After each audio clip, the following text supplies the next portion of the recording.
Good day, grade 11s. I am working with a cone today. So if we just go through its task 13, the front view and incomplete top view of the cone is shown in the figure. The cone is cut by an inclined plane VT. Draw the following views: the given front view, the sectional top view, the sectional right view, and project the true shape of the cut surface. So I'm not going to do the true shape just to save some time. Oh, I know. To sneeze. Sorry about that. So I'm not going to do that true shape. So if we just quickly look at then what we've got to do, there is the 3D model, the front view, the top view, and the right view. So we will again talk about the different things that we need to talk about when we get there. Okay, so there we go.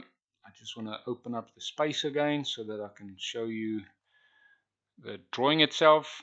So like with the cylinder, the cone, I need to do the divisions, and these lines, sorry, I didn't say that the last time, is called generators. It is lines that I am now creating myself. And remember, we're using our 30-60 set square to divide that circle into 12 equal parts. Okay, so from there then, if I then look at the section, so the section goes through the base on that spot. So from there, let me just quickly change this. I haven't done that. The cutting plane goes through the base there, as you can see, and it cuts through the base in this position and this position. So immediately when I draw that line, I know that that line is going to separate these 2 points. Okay, so I'm going to have a circle on either side. That base is definitely going to stay because, like in the previous one with a prism, if I cut through, if I go and show you what I showed you with the prism, if I do that, look at the size of the circle from top to bottom. The circle size increases.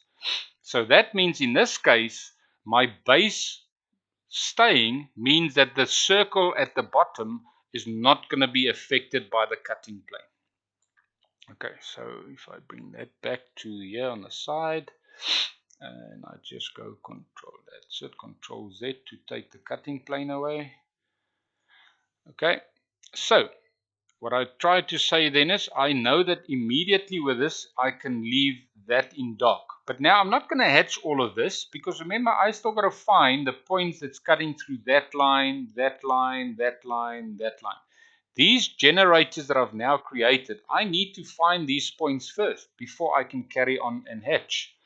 So if I now project that point down, remember that is then going to create a point for me there and a point for me there.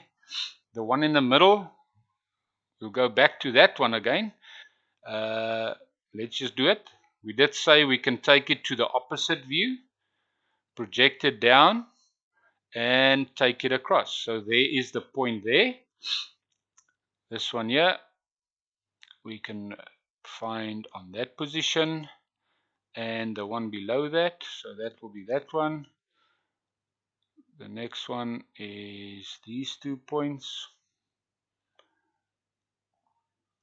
and then the last one is the one there. Now going back to this one here, we can do that in 2 different ways. Remember, we can use the left view. The other one will then be, remember we said parallel to the base, which gives me that point. That point in my opposite view, and now I've got to be very careful in what I do. So by chance, it lies on this line, and it should lie on that. It lies on that line. I was trying to say that it should lie on that line because it's there, but I don't know where it cuts because it's this line here first, which is this one here. So I need to worry about where it cuts this line because there is the vertical. I can see that it's 90 degrees there. So there's my point.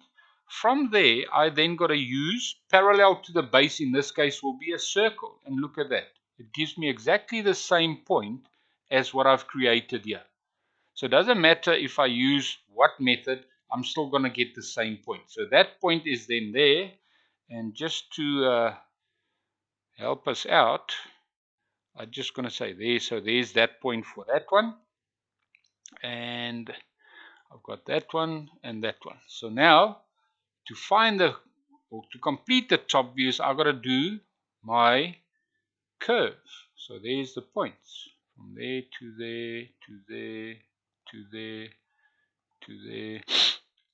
Excuse me, I don't know what's happened to my nose. So there are my points, and then that will also be drawn in dark. So again, remember we said we have now got that left. I always want to see my section. So if we look at this again, if I look at the top view, obviously the blue part of the model will fall away, the cutting plane will fall away, and that is what my top view would look like. And if we compare the two, we can see that they look very much similar. Just want to put these two back, because when we go to the right view, I want to do exactly the same thing and not do this then. So there again, there's my model, and I now need to go to the left view. So for the left view, that point is in the middle of the circle, so that will be the point right in the middle here. The next one is the next one on the side, so that will be that one and that one. The one below that will be the next two out, so that will be this one here and this one here. The next one is this one that I've already found on the one side, to find it on the other side. This one here will be right at the bottom, so that will now be my next one, which is this one, which is this one here to here.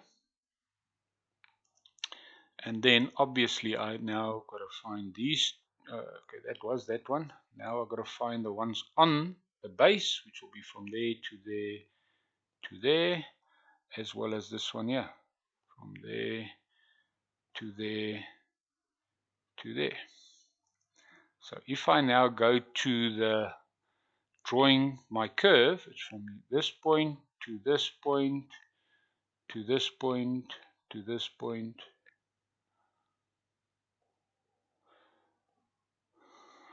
and so forth. So there are my points. Got to be careful on this one. That one is the next point is here, and the last one is there. So if I now look at my curve, that is my curve. So it looks the same on both sides. And now remember what we've got to apply. We are looking from the right hand side, which means everything towards the base will fall away, and that gives us, then we need to draw in the line from here to the apex and from the apex to here. So that should then be in dark. Okay, and I still need to do the hatching. Again, if I look from there too, this part is the one that stays, so this line must also be dark. Let me just see, I don't think I've got it there. I don't. So the line from there to there must be solid. Okay. And then the last thing is to do is to put the hatching in. So I need to switch off those two, not a problem. And it doesn't want to switch it off, but this time around it will. And then I've got to put my hatching in. So I just got to go to hatching, switch that as my current layer, and there's my hatching for there, there's my hatching for there. Just going to change this to 315. Oops, didn't want to change. 315, there's a change, and I can even make the distance different. 4. Let's make it 3, then it's clearly different. If I switch that back on. Okay, so obviously you still got to do the true shape, and we've done enough true shapes up till now for you to know what is going on. Just the last one on that right view then, if we just make this space a little bit bigger, and we're looking at this, so remember, we are looking at, that's the front view, we are looking at the right view. So to look at the right view, the part between where I'm looking from and the section must fall away. So clearly here we can see the magenta is in the way.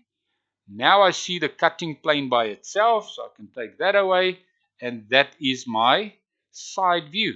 And that is exactly what we have drawn here. Everything to the apex stays plus my cutting plane. And that is exactly what is there.